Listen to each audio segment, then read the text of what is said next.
जय जोहार, नमस्कार। दैनिक छत्तीसगढ़ चैनल देख रहे हैं आप और छत्तीसगढ़ प्रदेश की आज की समस्त प्रमुख बड़ी खबरों को एक एक करके हम आपको विस्तार से बताएंगे।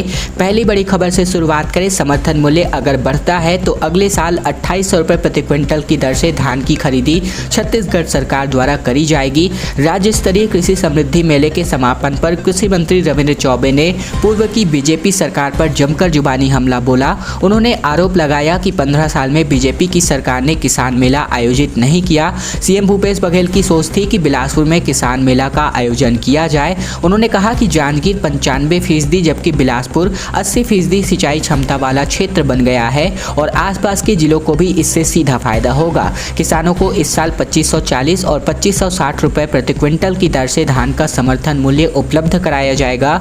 ये बातें भी कृषि मंत्री द्वारा कही गई। इसके अलावा उनका कहना है कि यदि समर्थन मूल्य भविष्य में बढ़ता है तो अगले साल धान की खरीदी की कीमत 2800 रुपये प्रति क्विंटल की दर से की जाएगी। वहीं भूपेश बघेल ने भी बीजेपी पर जमकर आरोप लगाया और कहा कि 15 साल में भाजपा ने किसानों के लिए कुछ भी नहीं किया। इसके अलावा मुख्यमंत्री भूपेश बघेल ने कहा कि छत्तीसगढ़ में आर्थिक मंदी का असर नहीं पड़ा लॉकडाउन में और साथ ही साथ इस कोविड काल में। सीएम ने यह भी कहा कि किसान मेला से किसान उन्नत कृषि की तरफ बढ़ेंगे और लाभान्वित भी होंगे। बिलासपुर में राज्य स्तरीय कृषि समृद्धि मेले के समापन पर उन्होंने किसानों से अपील करते हुए कहा कि वर्मी कंपोस्ट किसान ज़्यादा से ज़्यादा बनाएं और हर क्षेत्र में छत्तीसगढ़ समृद्ध बने। पैरों में पड़े छाले फिर भी नहीं रुके कदम, क्योंकि छत्तीसगढ़ मनरेगा कर्मचारी संघ की दांडी यात्रा का चौथा दिन रहा। रायपुर तक सफर करेंगे तय और पहुंचेंगे बस्तर। दरअसल बात करें तो छत्तीसगढ़ के दंतेवाड़ा जिले से शुरू की गई छत्तीसगढ़ मनरेगा कर्मचारी संघ की रायपुर तक दांडी यात्रा का चौथा दिन रहा। चौथे दिन मनरेगा कर्मी तपती धूप में लगभग 120 किलोमीटर की दूरी तय कर बस्तर नगर पंचायत पहुंच चुके हैं। अधिकांश लोगों के पैरों में छाले पड़ गए हैं, लेकिन कदम नहीं रुक रहे हैं और उन्होंने अपने नियमितीकरण की मांग को लेकर निकले मनरेगा कर्मी जिस शहर से या फिर कस्बे से गुजर रहे हैं वहां उनका स्वागत किया जा रहा है। इधर भाजपा भी अब इनकी मांगों के समर्थन में उतर आई है। भाजपा के प्रदेश महामंत्री किरण देव ने इनकी मांगों को जायज बताया है। उन्होंने कहा कि सरकार में आने से पहले कांग्रेस ने अपने घोषणा पत्र में लिखा था कि सरकार बनने के 10 दिन के अंदर अंदर मनरेगा कर्मचारियों को नियमित कर दिया जाएगा, लेकिन यह घोषणा पत्र झूठा साबित हुआ। उन्होंने कहा कि आने वाले चुनाव में प्रदेश में भाजपा की सरकार बनेगी और इनकी मांगों को हम पूरा करेंगे। हम इन कर्मचारियों का समर्थन करते हैं। ये सभी बातें भाजपा द्वारा कही गई। इसके अलावा मांगे अगर पूरी नहीं होती है तो उग्र आंदोलन की चेतावनी भी छत्तीसगढ़ मनरेगा कर्मचारी संघ के प्रदेश प्रवक्ता के अनुसार सामने आ रही है। इनका कहना है कि मनरेगा कर्मचारियों की नियमितीकरण की मांग को लेकर पूरे प्रदेश के संघ के पदाधिकारी मंगलवार को दंतेवाड़ा पहुंचे और जिनमें बलरामपुर, जसपुर, मुंगेली समेत बस्तर संभाग के 7 जिले और प्रदेश के अन्य जिलों से भी पहुंचे और साथ ही साथ दंतेवाड़ा से अपनी पद यात्रा की शुरुआत की गई है। और उनका कहना है कि यदि इनकी मांगें पूरी नहीं की जाती है तो पूरे प्रदेश के लगभग 15,000 से ज़्यादा कर्मचारी अपनी मांगों को लेकर सीएम आवास का घेराव करेंगे। खैरागढ़ में मतगणना की तैयारियां पूरी तरीके से संपन्न हो गई हैं और अब मतगणना होने जा रही है कुछ ही समय पश्चात। ऐसे में राजनांदगांव के बीज निगम कार्यालय में सुबह 8 बजे से गिनतियां शुरू होंगी। 3 लेयर की यहां पर सुरक्षा व्यवस्था तैनात होने जा रही है। छत्तीसगढ़ के राजनांदगांव में खैरागढ़ उपचुनाव के लिए शनिवार को मतगणना होगी। राजनांदगांव शहर में स्थित बीज निगम कार्यालय परिसर को मतगणना स्थल बनाया गया है। यहाँ पर सुबह 8 बजे से वोटों की गिनती शुरू होगी और इसके लिए 14 टेबल लगाई गई हैं, जिनमें 21 राउंड में मतों की गणना की जाएगी। प्रशासनिक स्तर पर इनकी तैयारियां लगभग पूरी कर ली गई हैं। निर्वाचन आयोग के निर्देशानुसार आज की सुबह उम्मीदवारों और ऑब्जर्वर की उपस्थिति में स्ट्रांग रूम का ताला खोला जाएगा। सबसे पहले डाक मतपत्रों की गणना की जाएगी और उसके बाद इलेक्ट्रॉनिक वोटिंग मशीन के माध्यम से हुए मतदान की गणना होने जा रही है। मतगणना के लिए प्रत्येक टेबल पर 2 गणना अधिकारी के साथ साथ एक माइक्रो ऑब्जर्वर की नियुक्तियां की गई हैं। मुख्यमंत्री ने कहा कि किसानों को खुले मन से लोन दे। बिलासपुर के कृषि मेले के समापन पर भूपेश बघेल बोले, कलेक्टर समझ ले कि किसानों को परेशानियां नहीं होनी चाहिए। बिलासपुर में मुख्यमंत्री भूपेश बघेल ने राज्य स्तरीय कृषि मेले के समापन कार्यक्रम के मंच से प्रदेश के सभी कलेक्टरों को चेतावनी देते हुए कहा कि किसानों को कर्ज लेने में कोई भी परेशानी नहीं होनी चाहिए। केंद्र सरकार धान का रकबा कम कर रही है। ऐसे में किसान दूसरी फसलों के लिए खाद बीज के लिए बैंक से लोन लेने जाते हैं, लेकिन उसे उन्हें आसानी से लोन नहीं मिल पाता। कलेक्टर सुनिश्चित करे कि किसानों को बिना किसी वसूली की चिंता के लोन मिले, गाँवों में सरकार की योजनाएं पूरी तरीके से पहुंचे। इसके अलावा साइंस कॉलेज के मैदान में आयोजित किए गए 3 दिवसीय किसान समृद्धि मेले का मुख्यमंत्री भूपेश बघेल ने बीते दिन समापन किया। उन्होंने कहा कि छत्तीसगढ़ किसानों का प्रदेश है और यहाँ के किसानों ने छत्तीसगढ़ में 23,000 प्रकार के धानों के बीजों का संग्रहण किया है। ये किसानों के शोध का परिणाम है। उन्होंने कहा कि बिलासपुर में हॉर्टिकल्चर की दिशा में ज़्यादा काम करने की आवश्यकता है। दरअसल किसान मेहनत कर दूसरे फसलों का उत्पादन करते हैं, लेकिन बाजार और सही कीमत नहीं मिलने के कारण किसान रिस्क नहीं लेना चाहते। सरकार उनके फसलों के लिए बाजार की व्यवस्था करने की दिशा में काम करने जा रही है। फिलहाल ये सभी बातें कृषि मेले के समापन के अवसर पर मुख्यमंत्री भूपेश बघेल ने कही हैं। धरना स्थल का बिजली कनेक्शन कटा तो सड़क पर उतरे संविदा कर्मचारी, 4 घंटे तक बंद रही बूढ़ा तालाब मुख्य सड़क पर आवाजाही। दरअसल बात करें तो छत्तीसगढ़ विद्युत संविदा कर्मचारी संघ लगभग 2 महीने से अपनी मांगों को लेकर लगातार प्रदर्शन कर रहे हैं। वही प्रदर्शनकारी कर्मचारियों ने धरने में जोरदार हंगामा किया।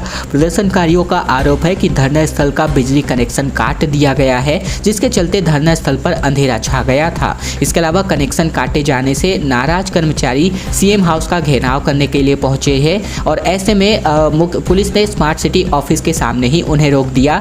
इसके बाद आक्रोशित कर्मचारी रोड पर ही प्रदर्शन करने लगे। कर्मचारियों के प्रदर्शन के चलते 4 घंटे से बूढ़ा तालाब वाली मुख्य सड़क पर आवाजाही प्रतिबंधित कर दी गई थी। अंततः एडीएम के आश्वासन के बाद प्रदर्शनकारियों ने रोड को खाली किया। प्रशासन का कहना था कि 4 घंटे से कर्मचारी सड़क बाधित कर रहे हैं। प्रदर्शनकारियों को समझाने में प्रशासन असफल साबित हो रहा है। ज्ञात हो कि संविदा कर्मचारी अपनी 2 सूत्री मांगों को लेकर प्रदर्शन कर रहे हैं, जिनमें से प्रमुख बात करें तो अनुकंपा नियुक्ति और दूसरा नियमितीकरण सबसे प्रमुख मांग है। राज्यसभा के लिए सुगबुगाहट अब तेज हो गई है। चुनाव अधिकारियों की नियुक्ति के साथ ही दावेदार एक बार फिर से सक्रिय हो गए हैं। राज्यसभा सांसद चुनाव के लिए कांग्रेस मजबूत स्थिति में नजर आ रही है। राज्यसभा सदस्य के लिए चुनाव की सुगबुगाहट तेज हो गई है। राज्यसभा सांसद छाया वर्मा और रामविचार नेताम का कार्यकाल 22 जून को समाप्त हो रहा है। चुनावी तैयारियों के चुनाव अधिकारियों की नियुक्ति के साथ ही दावेदार एक बार फिर से सक्रिय हो गए हैं। हालांकि इस बार राज्यसभा की दोनों ही सीटें कांग्रेस के खाते में जाएंगी, क्योंकि छत्तीसगढ़ में वर्तमान में कांग्रेस के 70 विधायक हैं और खैरागढ़ के परिणाम आने के बाद संख्या बढ़कर 71 होने की पूरी संभावना है। ऐसे में राज्यसभा सदस्य के लिए 31 विधायकों का समर्थन होना चाहिए, लेकिन भाजपा, जोगी कांग्रेस और बसपा विधायक कुल मिलाकर 19 ही हो रहे हैं। इस लिहाज से कांग्रेस की ओर से 2 नए सदस्य राज्यसभा में भेजे जाएंगे। उल्लेखनीय है कि राज्यसभा में छत्तीसगढ़ की 5 सीटें हैं, इनमें से 3 कांग्रेस व 2 भाजपा के कब्जे में हैं।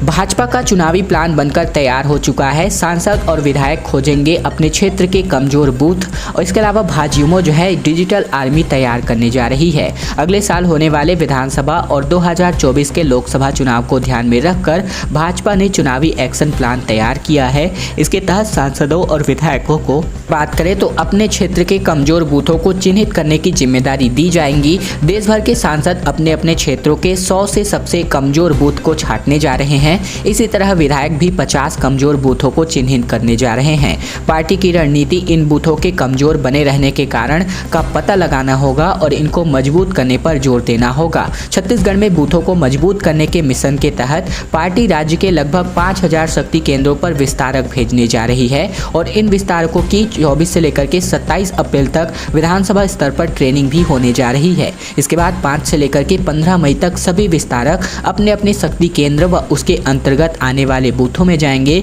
लोगों से सीधे बातचीत करके केंद्र सरकार की योजनाओं को बताएंगे। योजनाओं का लाभ लेने तक के लिए लोगों को पहुंच रहे हैं या फिर नहीं, इसकी पड़ताल भी करने जा रहे हैं।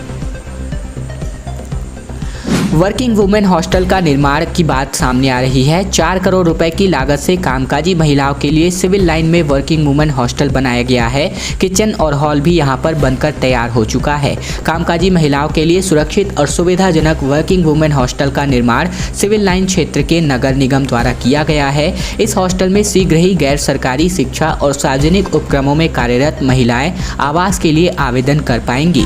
दरअसल बात करें तो कलेक्टर डॉक्टर सर्वेश्वर नरेंद्र भूरे ने कामकाजी महिलाओं के लिए बने इस हॉस्टल के निरीक्षण करके उनके लिए यहाँ पर जो भी जानकारियाँ हैं वो साझा की। उन्होंने बताया कि हॉस्टल के माध्यम से महिलाओं के लिए सुरक्षित वातावरण तैयार करने का प्रयास किया जा रहा है। महिलाएं रोजगार के क्षेत्र में पुरुषों के साथ साथ हर पायदान पर कदम से कदम मिला रही हैं आज के इस युग में, और इन महिलाओं को रहवासी स्तर पर किसी भी प्रकार की दिक्कतों का सामना न करना पड़े, इसके लिए काफ़ी कम किराया भी देना होगा। इसके अलावा प्राइवेट जॉब कर रही महिलाओं को भी यहाँ पर ये जो वर्किंग वुमेन हॉस्टल है इसमें सीटें मिलने जा रही हैं। लगभग 4 करोड़ की लागत से बना यह हॉस्टल 100 सीटर है और हॉस्टल में दीगर जिले से आकर यहाँ प्राइवेट काम कर रही महिलाओं को भी रूम अलॉट किया जाएगा। इसके लिए इन्हें शुल्क भी देना होगा। आयुक्त हरीश मंडावी के मुताबिक इसका किराया काफ़ी कम रखा जाएगा। हॉस्टल में रूम, किचन और बड़ा हॉल भी बनाया गया है। हॉस्टल में छोटे कार्यक्रम भी किए जा सकेंगे और सर्व सुविधा युक्त होगा और घर की दिक्कतें इस वजह से दूर होंगी।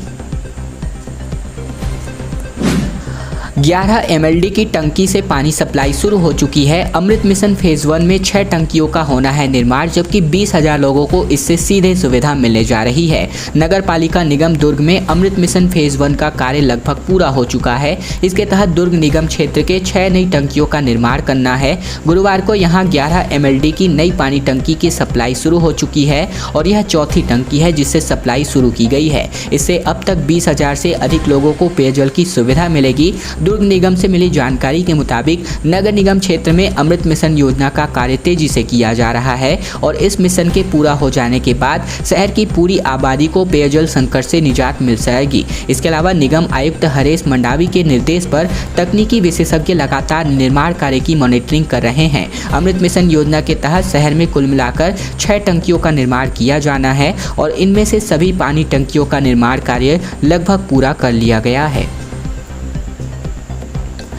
जैसा कि मैंने आपको पिछले दिन वीडियो के माध्यम से दिखाया हुआ था कि मितानिनें कैसे हड़ताल पर गई हुई हैं और रात को जो है डिवाइडर या फिर खुले छत के नीचे, खुले आसमान के नीचे सोने को मजबूर हैं, जिससे गंदगी या फिर मच्छर या फिर गर्मियों में ये जो है अपने रात गुजार रहे हैं। इन सब के खबर के असर की वजह से अब स्वास्थ्य मंत्री सिंहदेव ने अपनी चिंता जताई है और मुख्यमंत्री भूपेश बघेल को पत्र भी लिखा है। दरअसल छत्तीसगढ़ के स्वास्थ्य मंत्री TS सिंहदेव ने मुख्यमंत्री भूपेश बघेल को विभागीय प्रस्ताव भेज करके लगभग 2 हफ्तों से हड़ताल पर बैठी मितानिनों के प्रति चिंता व्यक्त की है। उन्होंने अपने प्रस्ताव में प्रदेश में कार्यरत लगभग 72,000 मितानिनों के प्रति संवेदनशीलता दिखाते हुए CM बघेल को पत्र लिखा है और कहा है कि स्वास्थ्य विभाग में कार्यरत मितानिनें बहनें हैं, ये विगत 13 दिनों से धरने पर बैठे हुए हैं। लगभग 40 डिग्री से अधिक तापमान में और रात्रि में असुविधाओं के साथ साथ मच्छर इत्यादि की समस्याओं के बाद भी अपनी मांगों को लेकर धरना स्थल पर बैठे हैं।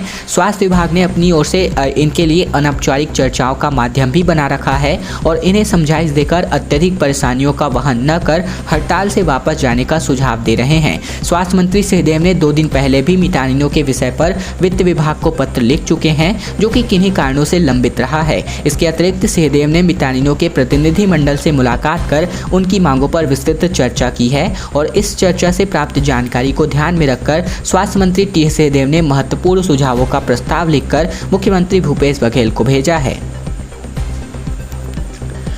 आज की अंतिम बड़ी खबर की ओर बढ़े। रायपुर में IAS कॉन्क्लेव का आयोजन किया गया, जिसमें मुख्यमंत्री ने देखा अफसरों का हुनर, संदेश दिया कि गांवों को ऐसा बनाएं कि रोजगार के लिए पलायन कहीं पर भी ना हो। राजधानी के नवा रायपुर के एक प्राइवेट रिसोर्ट में छत्तीसगढ़ के IAS अफसरों के कॉन्क्लेव का आयोजन किया गया। प्रदेश भर से भारतीय प्रशासनिक सेवा के अफसर इस कार्यक्रम में शामिल होने के लिए पहुंचे थे। राज्य सरकार के अलग अलग विभागों में प्रमुख जिम्मेदार अधिकारी इस कार्यक्रम का प्रमुख हिस्सा थे। इसके अलावा 3 दिन तक चलने वाले इस कॉन्क्लेव का आज के दिन समापन होगा। मुख्यमंत्री बघेल इस समारोह को संबोधित करते हुए कहा कि अफसरों को गांवों के विकास के लिए विशेष तौर पर ध्यान देना चाहिए। इसके अलावा इस कार्यक्रम में बतौर अतिथि शुक्रवार को छत्तीसगढ़ के मुख्यमंत्री भूपेश बघेल शामिल हुए। उन्होंने कहा कि अधिकारियों के साथ मुलाकात की, अफसरों की बनाई गई पेंटिंग और फोटोग्राफी की प्रदर्शनी भी मुख्यमंत्री भूपेश बघेल ने देखी। आमतौर पर विभागीय कार्यों में उलझे रहने वाले अधिकारियों के हाथ हुनर देख करके मुख्यमंत्री भूपेश बघेल बोले, वाह क्या बात है। दोस्तों, आज की खबरों का सिलसिला बस यही तक का था। वीडियो पसंद आए तो नीचे लाइक बटन है जिसे दबाकर वीडियो को एक छोटा सा लाइक करना है। नीचे लाल कलर का सब्सक्राइब बटन दिया है जिसे दबाकर चैनल को सब्सक्राइब करना है, ताकि प्रतिदिन की महत्वपूर्ण खबरें, छत्तीसगढ़ के समाचार बिना किसी रुकावट रोजाना हम आप तक पहुंचा सके। तो चैनल को सब्सक्राइब जरूर कीजिएगा।